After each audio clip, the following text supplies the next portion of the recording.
Je m'appelle Delphine Benouège, je suis combattante pro de MMA. J'ai un palmarès de 5 victoires pour 0 défaite, dont 3 KO. Je combats pour la ceinture, je le vois comme une chance, un espèce d'aboutissement dans le chemin que j'ai parcouru au travers du COF.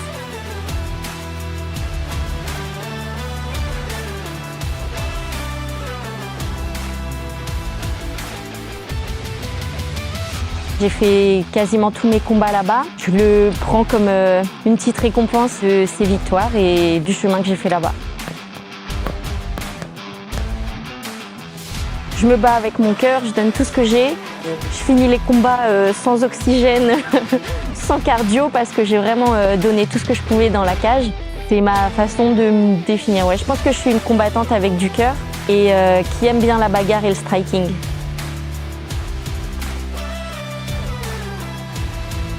Là, je me sens confiante pour le combat. C'est vrai qu'en début de camp, des fois, il y a des petits doutes, mais pas spécialement de stress parce que je sais que j'ai une équipe solide, que mes coachs ils pensent à tout, ils englobent tous les détails qui peuvent contribuer à ma réussite. Donc, je suis super confiante aujourd'hui pour ce combat et je suis plus que prête.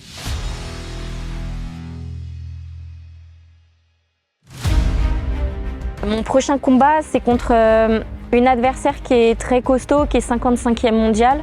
Donc qu'est-ce qu'on peut attendre de moi? On peut attendre de voir que j'ai l'étoffe de rentrer dans le top 100, de m'y faire ma place, de montrer que je suis forte face à n'importe qui. Selon moi, ce qui fait un combat spectaculaire, c'est d'abord du gros striking. C'est ce que j'aime voir en tout cas. Il y a un moment où les deux combattants ont de la technique, les deux combattants ont de la stratégie.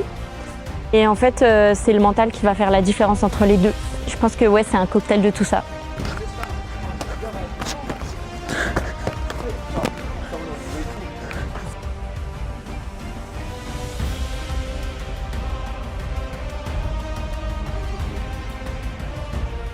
Elle fréquentait le club, mais surtout côté grappling.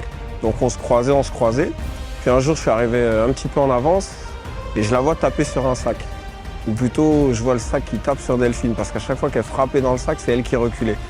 Donc j'étais intrigué et de là, on a commencé à discuter. Elle m'a un peu expliqué qu'elle s'orientait vers le MMA. Et comme elle a eu une blessure, elle ne pouvait plus faire de grappe, plus faire de lutte, donc on a beaucoup travaillé en anglaise. Elle a combattu en anglaise et on a fait la transition vers le MMA.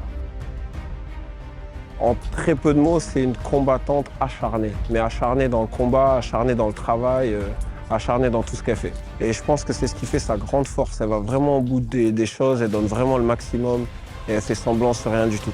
Elle donne vraiment 110% sur tout ce qu'elle fait.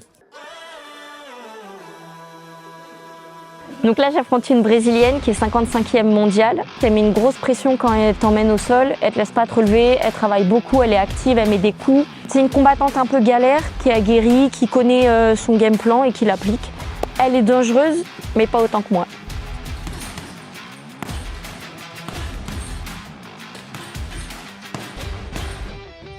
Je vais mener le combat pour pas qu'on aille chercher ses points forts. Surtout, je vais essayer d'appliquer les miens pour pas en fait rentrer dans son monde. C'est mon monde qui va régner dans la cage.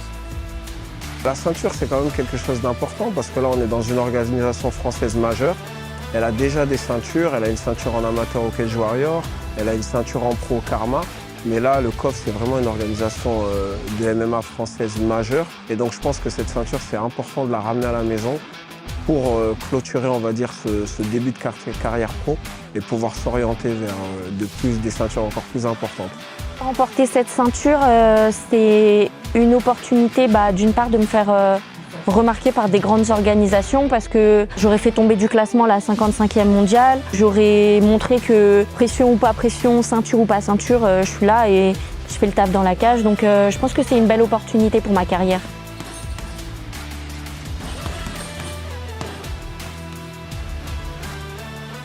Donc je vous donne rendez-vous le 14 décembre à 3 pour venir me soutenir, m'envoyer la force. Ce sera au COF 12 et vous ne serez pas déçus.